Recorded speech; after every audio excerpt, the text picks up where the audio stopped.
Well, Juliet, thanks again for taking the time to speak to us and for joining us today. Just give me a brief description of what this documentary is really all about and how you decided to do it. Well, it all started in 2017 when some people in a village in Warwickshire contacted us saying, please investigate this farm called Hogwood. And we did. We investigated. We've investigated many farms over the past 25 years, but we're really shocked about what we found because it was just worse and the scale was bigger. And then we found that this farm was supplying Tesco. It was Red Tractor approved, and we were really shocked by that because obviously Tesco are the biggest retailer in the UK. And so we dug further and we did a thorough investigation, got everything on film and photographed the place, and I decided to go myself because it was so bad, and what we saw was very shocking. The negligence of the place, of animals with ulcerations going right through to the bone, just horrific, and the scale of the negligence as well. And so we went with our evidence to the government, trading standards, to Tesco, obviously, Red Tractor, thinking actually it'd be one of the easiest campaigns that were done because it was so horrific, and that they would just drop the farm, and in fact they dug their heels in and defended it, and that spurred a whole campaign with literally millions of people getting involved. It became sort of the most infamous pig farm in the UK. And people just took it upon themselves to start protesting outside Tesco's. We held days of action where we literally had, say, 200 different Tesco stores targeted at once, with people just talking to people about what was going on. And everybody was in agreement that this place was horrific. Anyway, jump to 2018, we investigated again. It was like Fort Knox trying to get in this time, but it was just pretty much the same, and the conditions were so bad we called the police, we called the vets, and yet again they dug their heels in. So jumped to 2019. This time we left hidden cameras, and because the hidden cameras caught the pigs actually being hit by human beings, Tesco just had nowhere to manoeuvre with that one, and they dropped them immediately. Red Tractor suspended them, and Cranswick Foods, who are one of the biggest pork distributors in the UK, also dropped them and said everything that they'd seen was unjustifiable. But it took a long time to get to that point. So we decided to make a documentary called Hogwood because so many people, including the media, had been very supportive. We'd had big national exclusives. And everyone was asking the same question, which is how can this be happening in Britain? It's one of the biggest factory farms. It's a so-called mega farm. It's supplying the biggest retailer. How can they all dug their heels in to protect it? Why? Why is factory farming so protected? Why aren't we moving away from this as a society? And so we were investigating that and trying to look at the reasons behind it. So it's a really interesting story. Obviously, like you said, there are some harrowing aspects to it.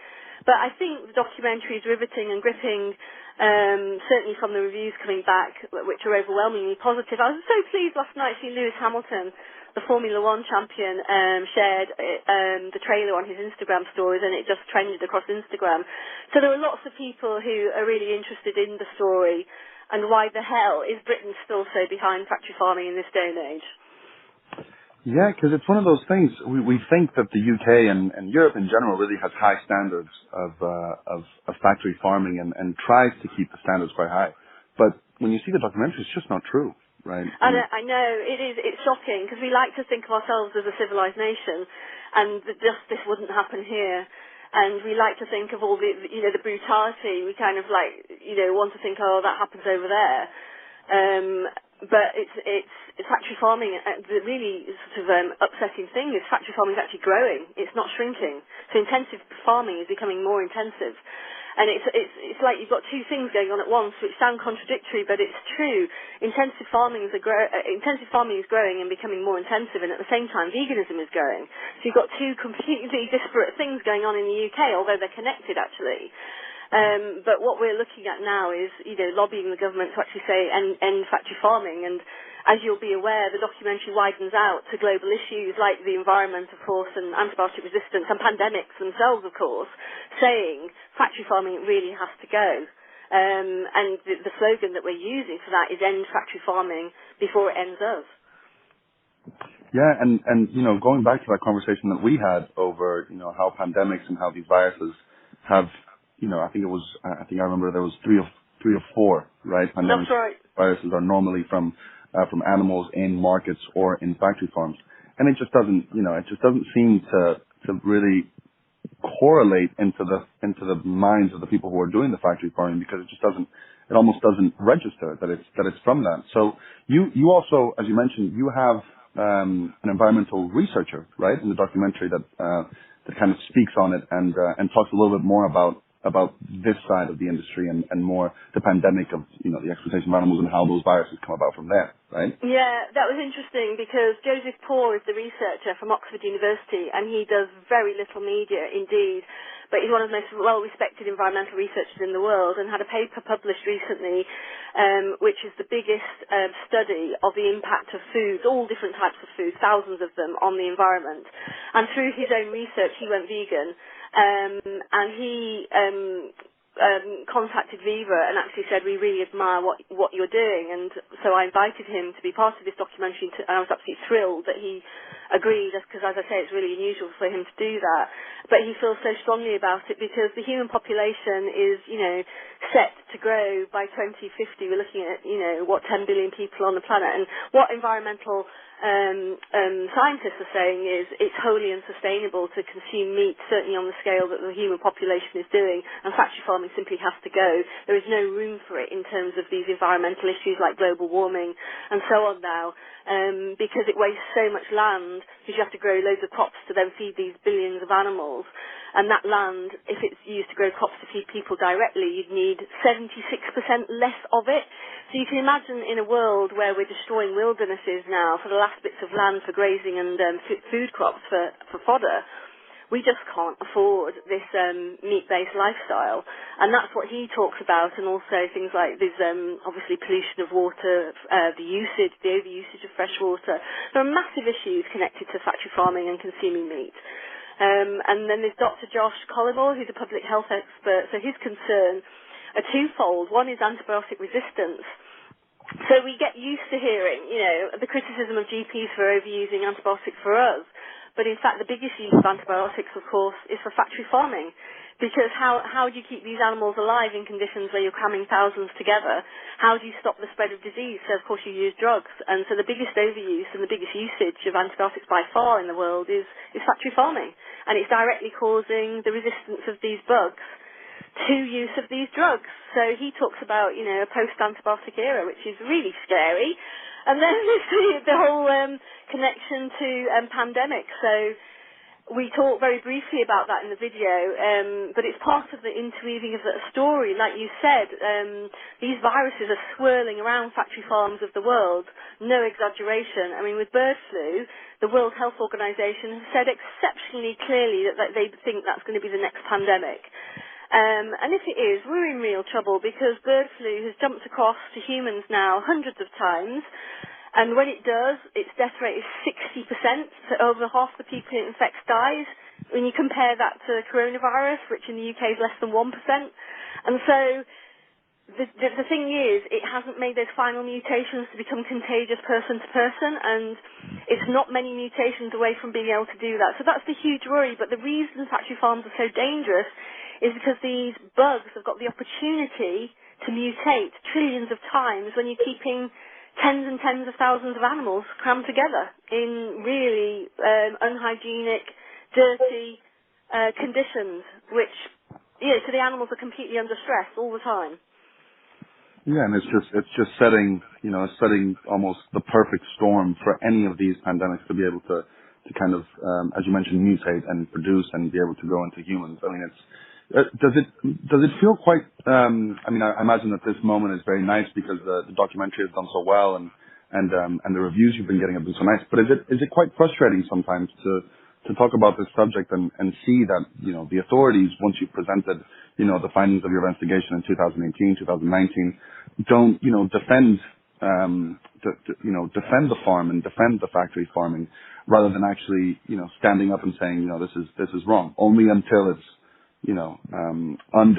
indefensible, Yes. then it's done. But is it quite frustrating sometimes? Yes, it is frustrating, because the British people expect a lot better of their British government and they expect a lot better of supermarkets, there's an illusion that they somehow protect us and that they will protect those animals' welfare and these bad things just won't happen in Britain, and it's simply not true. I mean, my hope is, and that's borne out by watching the public's reaction, is that people do care enough. I think people, you know, do not want to see this level of cruelty. They don't want to see animal cruelty at all, to be honest. So people coming together and actually choosing a different lifestyle, it's changed so much just since we've been making the documentary over the last 2 years. You know, people have been choosing veganism on a scale that we just have never experienced before. And I think that's partly because these kind of issues, you know, we reach millions and millions and millions of people with the Hogwood issues. And people are just fed up to the back teeth of government and supermarkets and red tractor schemes just being a marketing con. And they're taking action themselves and choosing what they want to buy with their own wallet. And people power, you know, I think is the future. I think governments will in future have to end factory farming. I don't think there'll be any choice, but I think they'll be forced to that position. Sadly, you know, they're not leaders. They're not leading us the right way at all.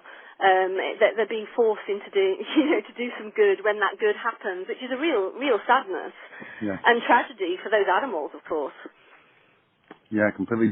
This is kind of just a little sidebar. Do you think that obviously people have become a lot more conscious about what they eat in the last, let's say, decade or 5 years, right? But do you think that this span, kind of the 3 months during lockdown and quarantine, has made people a lot more conscious about what they eat, especially as they've maybe experimented with cooking a lot more and been able to maybe slightly change their lifestyle? I know personally a lot of people that have decided to go vegetarian and vegan just during this time span because they have more time to cook and it almost it's a good thing to do, right, as the pandemic hits. Do you think that's is there a correlation there? Yes, there's definitely a correlation between people choosing vegan foods and vegetarian foods and the pandemic, partly because the images that, you know, literally millions of people have seen of the wet markets kind of, you know, yes, that's consuming a different type of animal, different species, but it kind of brings back to you that pandemics generally are all caused by the jumping of a virus either kept in a factory farm or trading wildlife. So it's what we do to animals, and I think that message is starting to reach people, and they're starting to act. And the other thing is what you just said, which is people have just had the time to think about this and absorb what really matters and be a bit more kind to themselves and kind to the world. And there was a survey done by Mintel which showed that people had experimented with veganism more than has ever happened before, and the people that were particularly interested in it, huge percentage of them actually went vegan through the pandemic itself, were people in their 20s, as you might expect. So that's, you know, really, really positive stuff. But I mean, I have to say the membership of Viva is right across the board, all ages, you know, and people from every walk of life as well. We've really noticed a shift in that. You know, it used to be associated with being sort of like more a middle class thing of a certain age. Now it's just gone right across the board and become generally much more popular, with millions of people across the UK trying it. I mean, the major supermarkets, their surveys say that around 1 in 4 households in the UK are now experimenting with veganism and actively meat reducing. So that is a lot of people.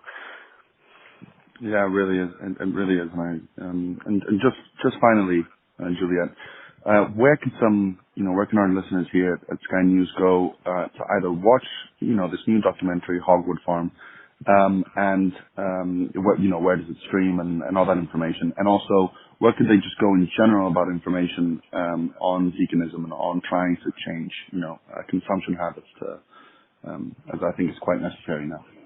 Yes, so it's called Hogwood. The full title is Hogwood, A Modern Horror Story, and it's on Amazon Prime Video, Apple TV and Google Play, so people can watch it on those platforms.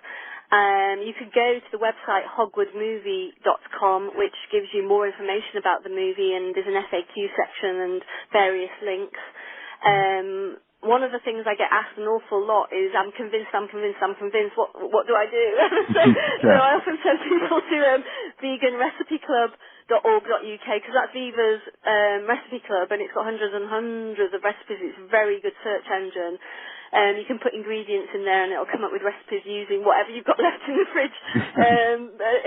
It's got very simple recipes. A lot of people have been experimenting with tofu. We've done webinars with that through the pandemic, and they're on there, and they've been experimenting with bread making, so we've got lots of vegan breads on there, and so on and so forth. But I think the thing is, it's very easy to go vegan now. There are alternatives to just about everything, and so I'd encourage you to go onto that website and have a play and just enjoy it. It's nice to have different flavours. The main Viva website is just very simply viva.org.uk, which has just got everything vegan on it.